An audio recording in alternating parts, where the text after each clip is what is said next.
Hello, everybody. It's wonderful to see you.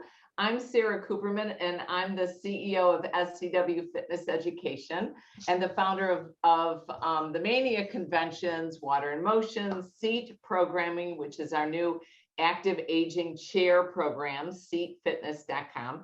I am just thrilled to be here tonight with a very dear friend, Jonathan Ross. I have known, oh my God, Jonathan, how long have I known you? And don't say too long. No, I was going to say it's about 10 years meaningfully. I attended the first event of yours I attended was in 2007, but I was a face in the crowd then. So it's been about a good 10 years that we've known each other well. Yes. And Jonathan, he always talks about his 800 pounds of parents directly inspired him in his career. He is a Personal Trainer of the Year award winner by ACE, IDEA, and the PFP Magazine. He's the creator of Funtensity. He writes a lot. He's been published in ACE, and he is an amazing presenter. He's going to be joining us. I think you're joining us at DC Mania, right, Jonathan? Yes. Yeah, and we're thrilled to have him back. Jeff Howard is our stand-in host for our webinars, who's again, another dear friend, a very talented individual.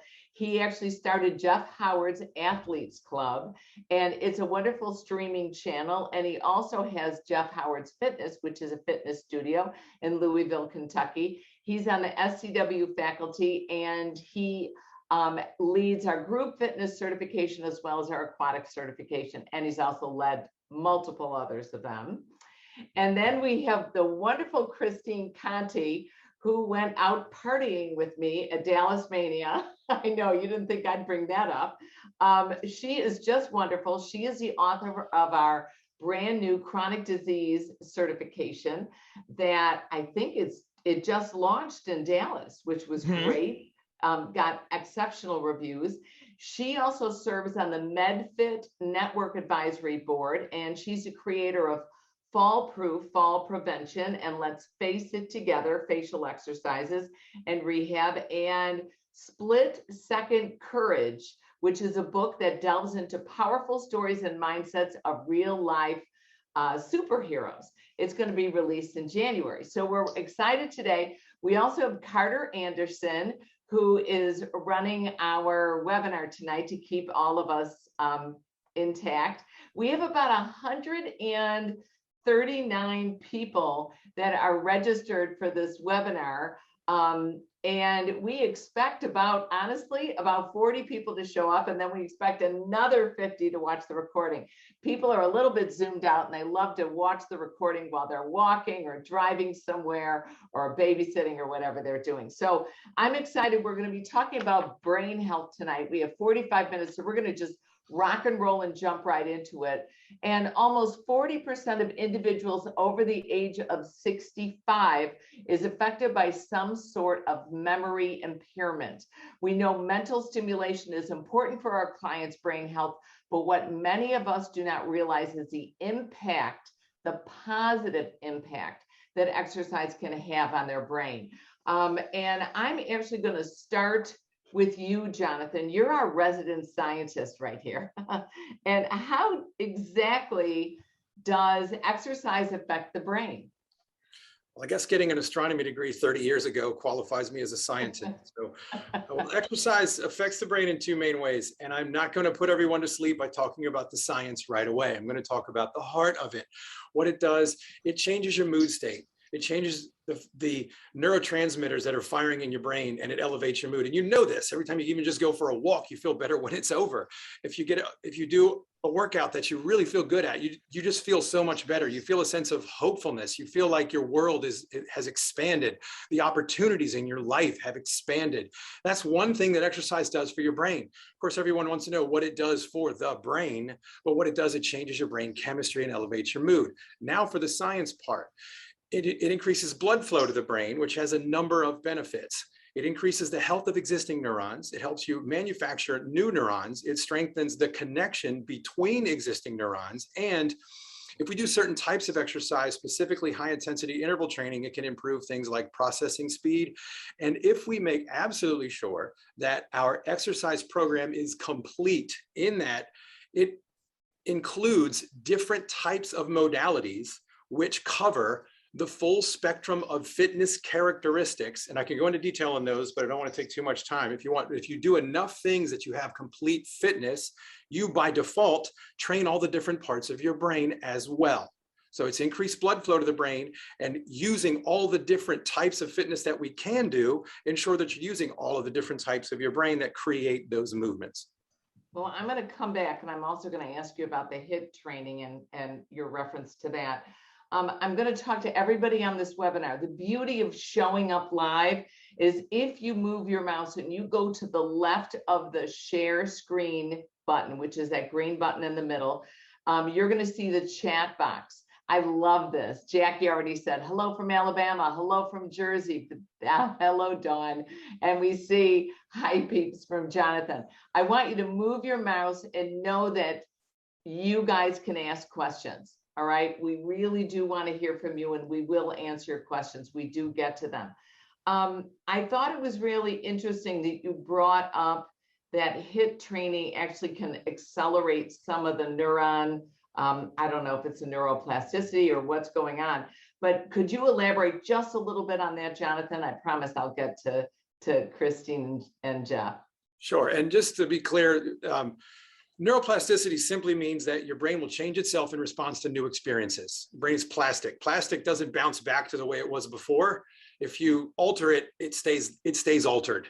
And that's what neuroplasticity means in our brains. As we accumulate new experiences, we're actually altering the architecture of our brain to accommodate those new experiences. Now, what I was talking about specifically with high intensity interval training, there's research that shows that it improves processing speed. So what's processing speed? It's the time it takes for me to see that I need to hit the brakes on my car and have my brain tell the leg muscles to put my foot on the brake and apply it at the right amount to stop at the right distance. So it's almost impossible to break these things down in words. So the processing speed is essentially how quickly you can take in sensory information from the outside world, either through something you smell, hear, see, taste, or feel if someone bumps into you, and then you can produce the appropriate physical response. And the reason that high intensity interval training in particular has shown a correlation with improving processing speed is because that's what you often have to do. If you're doing like a heavy ropes exercise or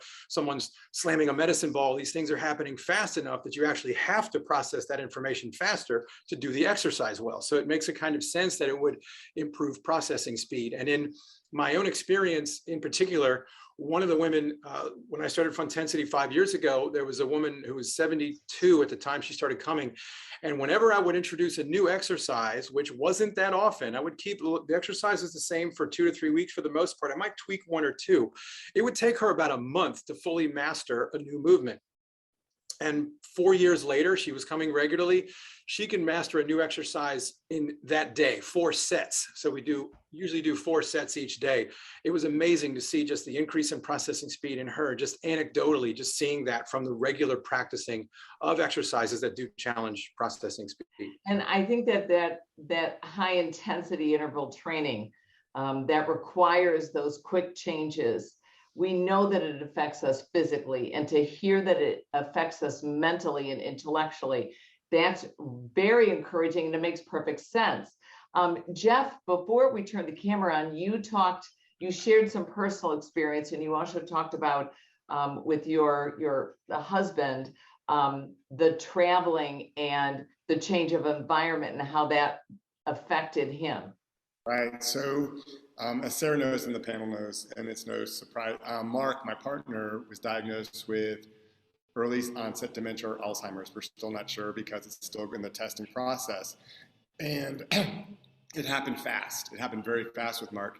And I saw that when we changed environments, like we went to a hotel room, he would be a little bit disheveled at first with where the bathroom was in the middle of the night, but we're all like that kind of. And he would but once he got a routine going, he was fine with it. And I've noticed a lot with movement with all of our participants, balance and all that stuff, it's slowing down for him because of the mind not responding as quickly. And so we're working on a lot of balance and conditioning that way as well to help him along that way. But it's just one of those things that I've always said this, I can handle him where he's at now.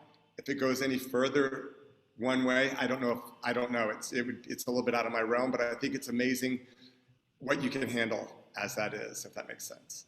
Yeah, and that I believe you had shared that it was a positive experience taking him to a new environment, that stimulates the body's ability to learn something new. You nailed it. Yeah, you nailed it. It was to me that taking him in a different environment, he was able to adapt very rapidly, and he adapts very rapidly. Like we take him shopping. At first, it's a sensory overload, but then once he's in the store, he's an interior designer, so then he starts looking at things and looking at them and picking them up and gets ideas. But it's that initial, it seems like shock that none of us seem to have. He gets that initially with the senses being overloaded a little bit. And Christine, with your expertise in chronic disease, how do you see exercise affecting the brain in your clients? To follow up with what Jeff said about consistency is what it is. As a fitness professional, and I'm going to talk to all of us tonight, if you're listening, whether you're a fitness enthusiast or a fitness professional, you have the ability to analyze the physique. That's what we do. That is our role. That's what we're certified in. It's exercise science. It's looking at anatomy, kinesiology. And what we need to do is think about, as a fitness professional, if you notice something that just seems a little bit off, wow, their squat seems a little different. I've done baselines with these people, and you can kind of see patterns that maybe they're having weakness in one side. Maybe there's a tremor in a leg or an arm. Maybe there's something going on with their eye, even, a weird blink or a twitch. These are things that we can see and even get ahead of and tell them, hey, not to concern you, I was just wondering, I've noticed that you're not a doctor. This is not your scope of practice to diagnose 100%, unless you are a doctor, but you're not analyzing, you're not giving a diagnosis. And I think it's really important as someone who is really entrenched in chronic disease, and that's my niche, as morbid as that sounds. But the more I learn about Parkinson's and Alzheimer's and ALS and MS and how that affects the body and the brain, the more I can help other people by noticing little things about my participants, and then educating other fitness professionals so that they can see things. So I think we all have this ability to educate ourselves even more to help more people. But like what you brought up is, you don't want to go beyond your scope of practice. And frankly, if you are a doctor, nurse, or physical therapist, you should not be practicing medicine while you're teaching a class. Stay within your parameter of expertise. But recommending I'm a lawyer. A lot of people may not know that, but was a licensed attorney for years and years. And now what do? I count to 8 backwards. But what we can do is say, I might recommend you go get this checked out. It's looking a little awkward, and I would recommend that you go talk to your physician, talk to your physical therapist. It's important to acknowledge this or notice this. One of the things you brought up, Jonathan, made me think about this, and I didn't bring this up before we turned the camera on, but I've done a lot of work with pregnancy and exercise, and I'm not sure that people realize that if a woman exercises during pregnancy, there was a lot of research that's been done between women who exercise during the pregnancy and women who don't exercise during the pregnancy. And what they found is that the babies born from women who exercise, let's say 3 times a week, between 30 minutes and an hour at a time slot, typically low impact fitness programs, they find that the babies are born, they have higher APGAR scores, which is basically the score that tests the responsiveness of the newborn to make sure their eyes, their fingers, their bodies, the color of their skin, do they have a good circulation, etc. And to have a higher APGAR score indicates that the baby is healthier. And part of the reason they think that happens is that the mother is healthier, and maybe there's less trauma during the birthing process, because you're actually getting ready for a marathon here. You're preparing for 9 months to get ready for this marathon. The other thing that they found for these babies of exercising women is that when they track them for approximately 5 years, and when they first got to school, they had higher mathematical skills and more comprehensive reading skills and memories of the books that were either read to them or that they were able to read themselves.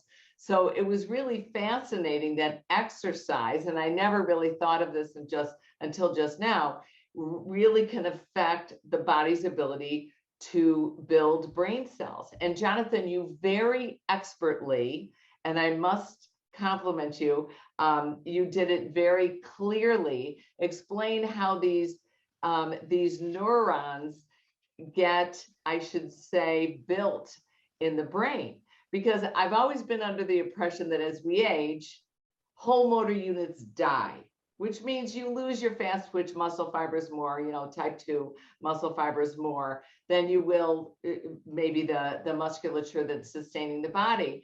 But if we're dying, you do get muscles that die. They atrophy, they die, and then you can hypertrophy the musculature that you have, and you can kind of I should say, put off that dying process or slow it down and increase your growth hormones by exercising. So I wonder what's happening in the brain. Isn't part of our brain dying? Are we losing neurons? But it seems like what you're saying is that's not really what is happening. Can you elaborate on that a little bit for us? Sure. It's really a difference between a motor unit, like the neuron that controls motor actions, your muscles, and the neurons that communicate with each other in the brain, that keep your brain going itself. They're actually very different. So then if we're thinking about aging in particular, one of the most fascinating things that happens is that when it comes to exercise, we're always dealing with this interplay between consistency and intensity, right? We want people to be consistent, but we also know that they have to have enough intensity to move the needle in their bodies. When we're younger, even though they both always matter, when we're younger, consistency doesn't matter quite as much. You could have 2 really hard 2-hour grueling, just gut-wrenching workouts a week, and because you can work that hard, you can actually maintain a decent level of fitness. With aging, that scale begins to flip a little bit, in that by the time I get people, I'm just going to draw an arbitrary line around 40, 45 and up, I want you working out more days per week than you're not, because you need to tell your body and your brain, most importantly, that I'm working out more days than I'm not. If we're working out 3 days a week, that means we're not 4 days a week. Our body's going to get better at the things we do less often. And years ago, I read a really fascinating study. I don't remember the reference because it was at a time where I didn't realize you needed to keep track of these things. I just read it, but it stuck in my head. I must have read it 20 years ago now. And it was involving a group of 8 octogenarian triathletes. Just let that sink in for a moment, what that means. It's triathletes that are in their 80s. And so it's not going to be a large sample group, number one.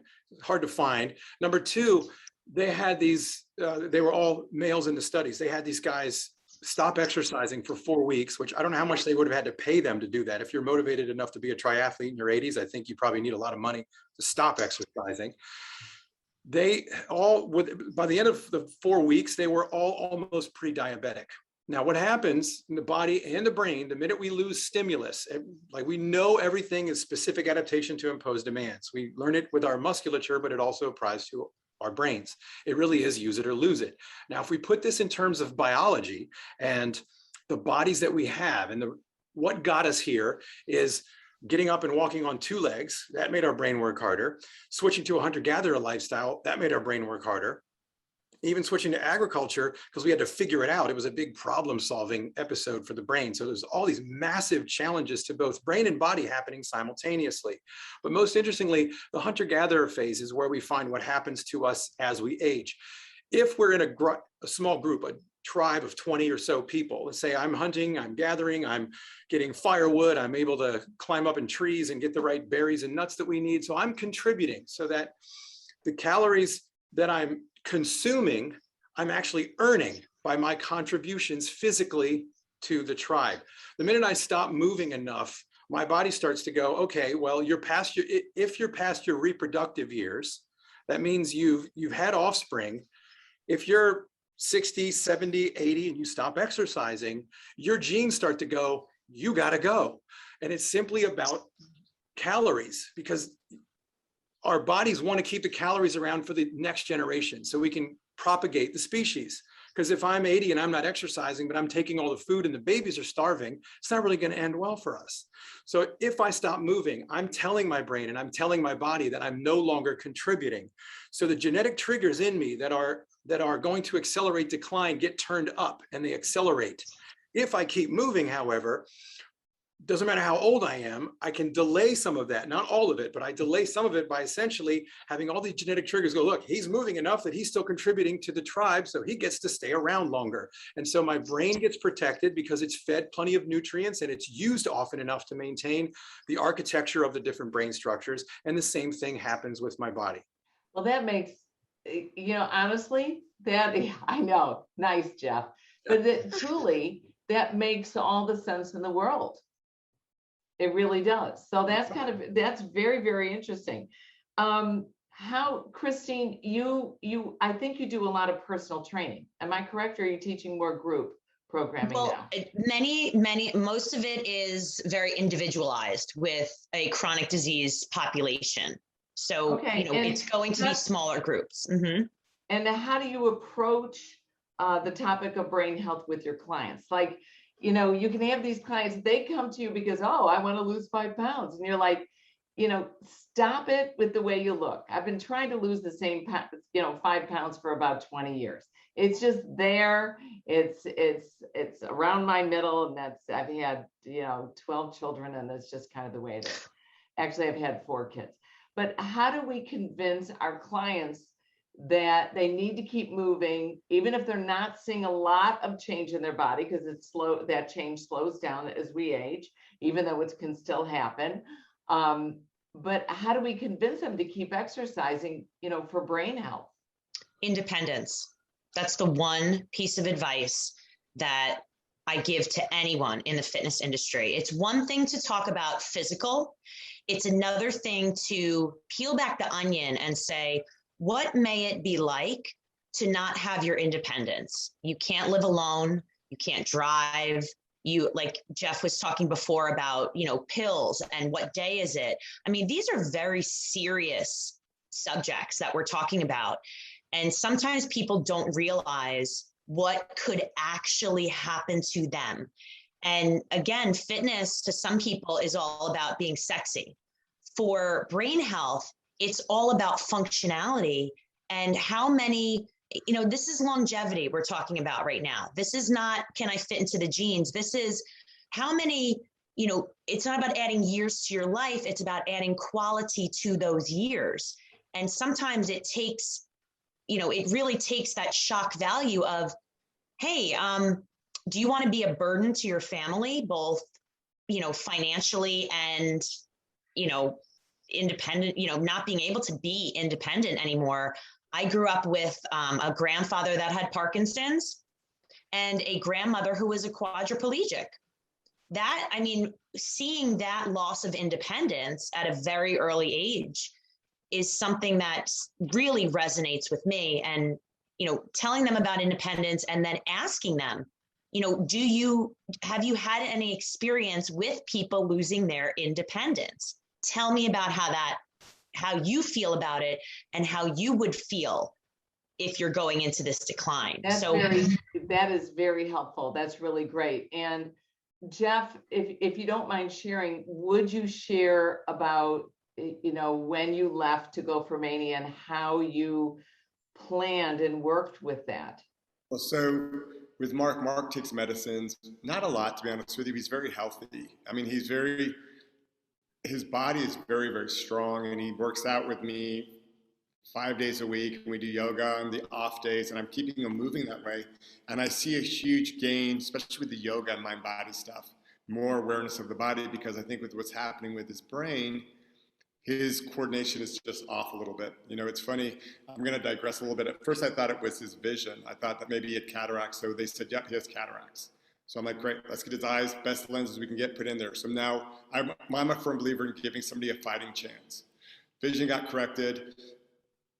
But what it is, it's what they see, the brain can't always they can't compute. What you and I see, like right now, your screen, his brain sees it differently. So even though his vision is clear, the way the brain picks it up is a little bit off sometimes. Got that? So that's why if I hand him a cup, he can't reach it. So when I left to Mania, I put his medicines in like the Monday, Tuesday, Wednesday, Thursday, Friday, Saturday, and I put that by his plate. So in the morning, he knew, first of all, he'd ask Alexa which day it is. And then it would remind him all day that it's Monday. And then he would take his medicine for Monday. And it's funny, we've got it worked out. But Jeff, that's also really brilliant. Like talking to Alexa, what day is it? Right. What medicine do I take today? And you programmed it so that there were responses there. Exactly that. And I made sure that we prepared meals and stuff, because my fear is like a gas burner. Because I've been there in the house where he's put like an egg on and he's walked away and didn't realize the egg was on. And so I just made sure that we had, like, I boiled 18 eggs so we could have them in the morning. So they're hard boiled eggs. So I just prepared our life that it can carry on. And the thing I want the most is for him to have dignity and not ever freak out, because he always apologizes for this thing. And I just, you know, it's doable, guys. It's definitely doable. But like I think Jonathan and Christina and even you said, Sarah, it's about keeping it a consecutive thing across the board. I know Jonathan wants to add something, which I love, but I think that I would love to hit on also, we all forget things.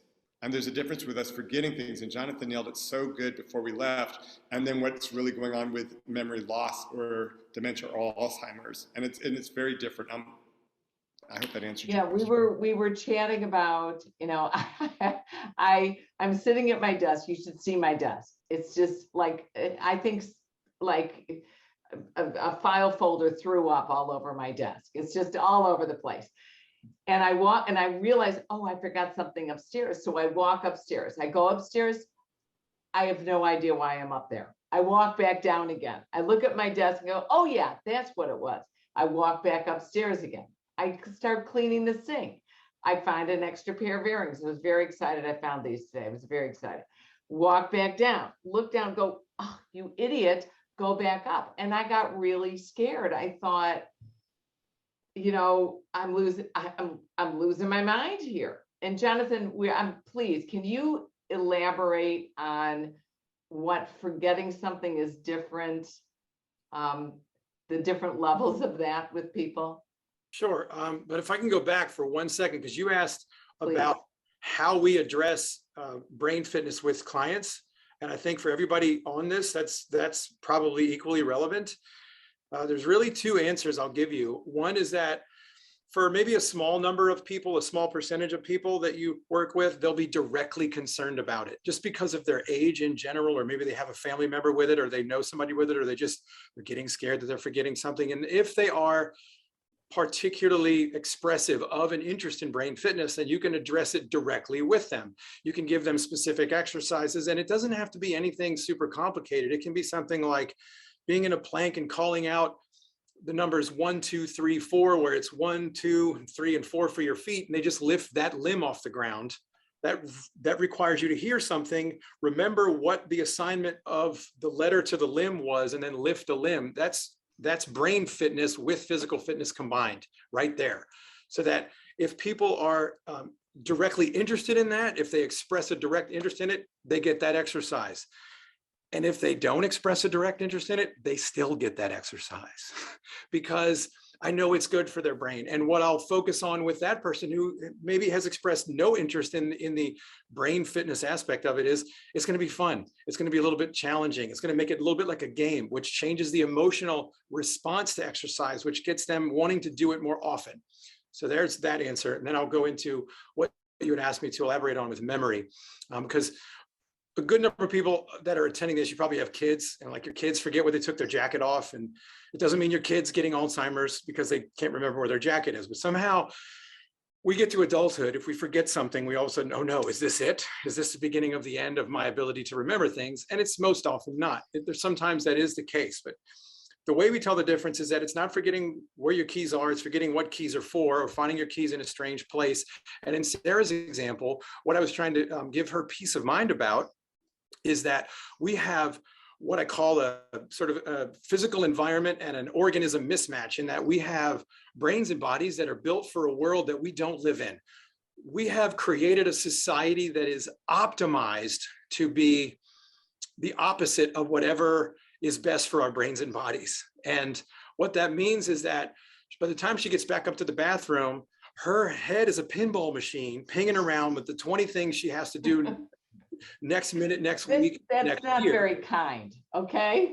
No, it just means that you're a busy person. It's not unkind. I'm just saying Yeah, dig your way out of that we're all one, like that. Jonathan. We're all trying to keep, we're always kind of looking at the next thing we have to do after we're finished the thing we're currently doing. And that's really what that's speaking to. That was not intended to be unkind. I know. Just a byproduct of life in the modern world. So what happens is, in that climb to the bathroom, you got all this other stuff happening.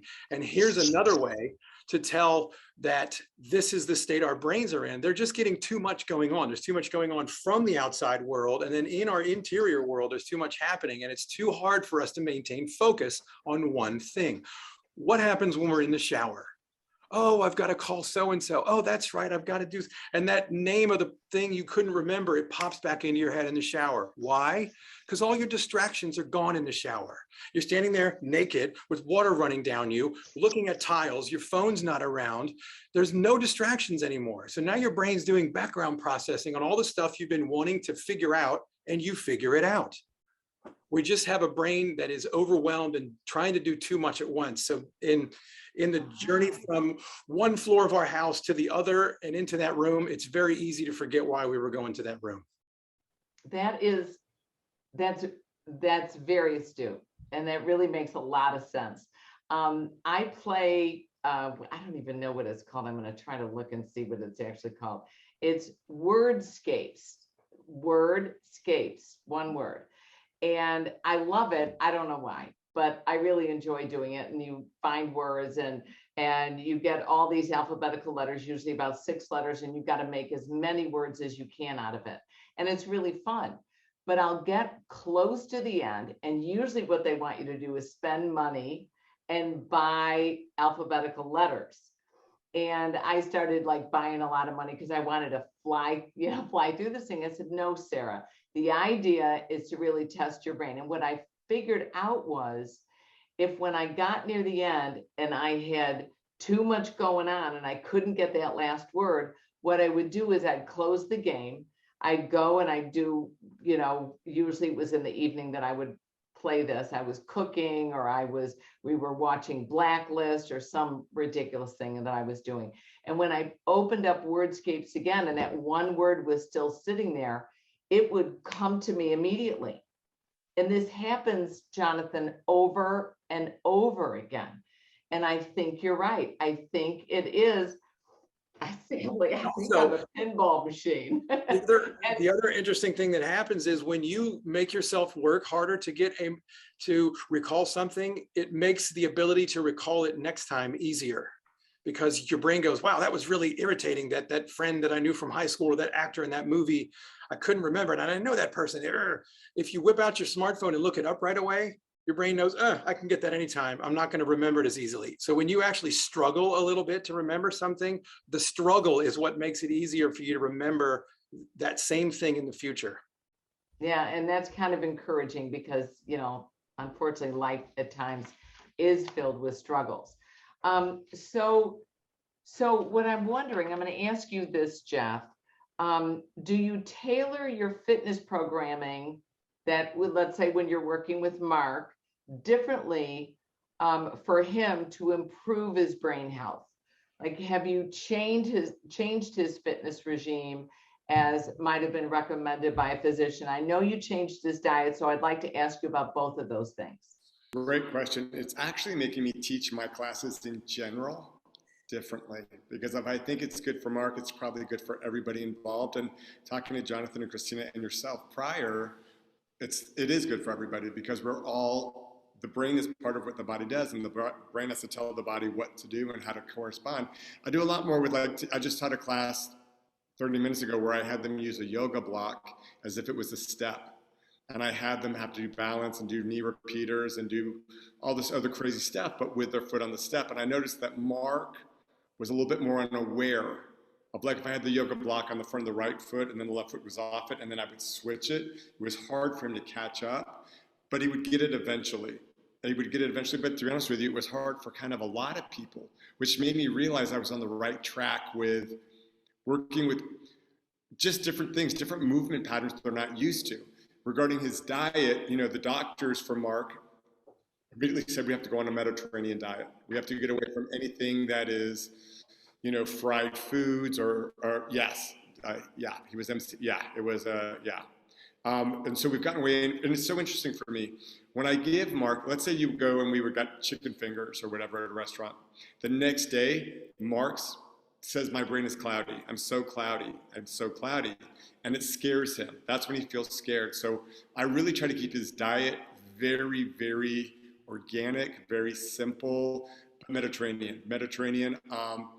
He had been told that nuts were good for him, so he eats a lot of nuts, dark chocolate, which I just think is because he likes dark chocolate, I'll be honest with you. But I'm always seeing him eat stuff like that. But it's, yeah, and I'll be honest with you, it's funny, when we did a first test, I think that when something like this happens, you're in denial, especially if it's your partner, and you're like, they don't really know it, da. And I think I had realized before Chicago Mania, I told Sara this, and he had to get his hair cut. And so we drove to the hairdresser, and I had to go teach. And then I got a phone call from him an hour later, he couldn't find his car. And that's when I realized big time that, no, this is not something of denial. This is really what's happening with us, and that I need to address it, and we need to, you know, just make sure, like I said, as long as he has a fighting, I just want to give him all the ability to be the best version of Mark. And I keep saying that as long as he doesn't get any worse, I'm fine with it, because I can handle this. But I say that, but from when we kind of started noticing it 3 years ago to now, I said it then, and it's gotten worse, but I'm still being able to manage it and handle it, because that's what you can do. That's what you can do. And so you work your way through it. Takes a lot. And there's the Mediterranean diet. Christine or Jonathan, do you have any clarity on that, on integrating, you know, eating to help with brain health? I'll go first and I'll hand it over to Jonathan. As you know, as an arthritis specialist myself, there is no such thing as a diet that we can blanket for everybody. However, the Mediterranean diet is very much, the less ingredients that are in your food, the better, period, the end. Your body doesn't have to break down all those processed, Franken foods, and you want to eat a cleaner diet, period, the end. Again, if you are not a registered dietitian or a nutritionist, I'm just going to put the red light up right now and say, stay in your lane. You can recommend your participants, hey, have you ever looked into the Mediterranean diet? Your fish, your nuts, your leafy greens, your fruits, your vegetables, everything is a lot of water, extra virgin olive oils. Again, anything that's more plant-based, your vitamins, your minerals, your protein from plants is usually recommended. It's anti-inflammatory, and that goes for everything in your body, including your brain. So that is... And fish. Yes, Jeff? I just want to add before Jonathan hits, Mark was told no alcohol. Mm-hmm. We've been told no alcohol at all in the diet at all, just because it tends to make it more cloudy, and it's just not, it's going to make it bad for him. So no alcohol, of course, no smoking or anything like that. Obviously, we don't do that, but that was a little bit of a curveball. Jonathan, I'm sorry. Jonathan? Fine. Yeah, for brain health, always a good idea to just kind of minimize the intake of the good stuff. But this is one of these things that we get into where it's fascinating to discuss, but it's also obvious because it's the same stuff. We don't have to overthink this. The same stuff that's good for all the organs that are underneath of our neck are good for the same ones that are above our neck. It really isn't that complicated. Specifically, though, I mean, yes, you want to eat more healthy, clean foods, more plants. If you use animal products, fine, because but they should be organic, grass-fed, pasture-raised, not farmed fish, wild caught, because you want to eat everything as close to its natural state as possible and the way it lives, if it's plants, animal products, or whatever variation of it. Yes, there's a lot of research that shows the Mediterranean diet has a lot of benefit for brain health. Specific to fitness professionals discussing nutrition, though, you better discuss nutrition with your clients. This idea that every time somebody wants to talk nutrition with us, we have to go, oh, you have to talk to your doctor. No, don't talk to your doctor, because your doctor's probably less well-versed in nutrition than you are. And I'm not saying that to say that we should be giving people diet plans, but having a good general understanding of what healthy options are and presenting these to people and allowing them to choose from this menu, if you want to call it that, of potential options which are healthy. There's an average of, most people know it's about 2 weeks spent in medical school on nutrition. And in a pretty large survey of doctors that I just read about recently, 30% got less than half of the questions right. 65% of the people in the survey that got less than half the questions right had a very high level of confidence that they got them correct. Some of the stuff they didn't know was like how many calories were in protein, fat, and carbohydrates. So this idea that, oh, the minute someone talks about nutrition, we have to say, go talk to your doctor. No, don't go talk to your doctor. Go talk to a credentialed nutrition professional. And as fitness professionals, you better be addressing nutrition because it's an important aspect of health in general, specifically brain health. And we can go as far as just up to offering meal plans. We can't do that, but we have a lot of room to run around and play in that space. It's perfectly acceptable to offer meal plans, to make recommendations on diets, perfectly acceptable if the person receiving the information knows where you're coming from. If you precede statements, I feel like I automatically precede each statement with, I'm not a doctor, nurse, or physical therapist, and I'm not a registered or licensed dietitian. But as a fitness professional, I would recommend. As a fitness professional, I would recommend.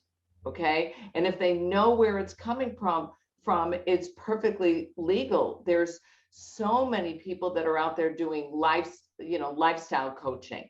And Melissa Lane wrote a wonderful certification on nutrition coaching, because they ask us. Jonathan, you're absolutely right. They ask us because they know that we care about health and wellness, and we should not. I agree with you. I think we should be sharing this information. This is a really funny, quick story. Very early in my career, I was all, coming out of getting certified, and I was like, well, I can't talk about nutrition. And I had a handful of clients, and they would, they asked me, well, what should I be eating? And I go, well, I can't discuss that. And they're like 10 out of 10 people. The next question was, well, what do you eat? And I can't not answer that, right? I can't go, oh, I don't eat. You can't not answer that. You're a human, you eat, you're healthy. So therefore you have to have a basic understanding of what healthy is. But just a couple of other things too, like really any kind of nut or just good fats, just extra virgin olive oil. And that's really become a little bit of a controversy. There's a lot of articles now about how there's like this olive oil mafia where they're not putting true extra virgin olive oil in the bottles. And so you're essentially buying an inferior product. So it's got to actually be extra virgin olive oil. It's a little bit beyond the scope of this to figure out exactly how to do that, but super important that we always chase quality, not worry about the number of calories so much as the quality of the food that we're eating. Yeah, I wholeheartedly agree. One of the things is we use real butter in my house, real butter. And I try to be cognizant of everything I purchase, like even the almond milk. You buy this 365 almond milk. There's a bunch of ingredients in there. I started buying I think it's called Milk, which is almond milk. And you know what's in it? Almonds and water. The end. You know, and it works. I'm a lactose intolerant. Anyway, Jeff, you were going to say something? Just agreeing with you, what you were saying. I just was agreeing with you. You were agreeing. Yes. Thank you. That's great.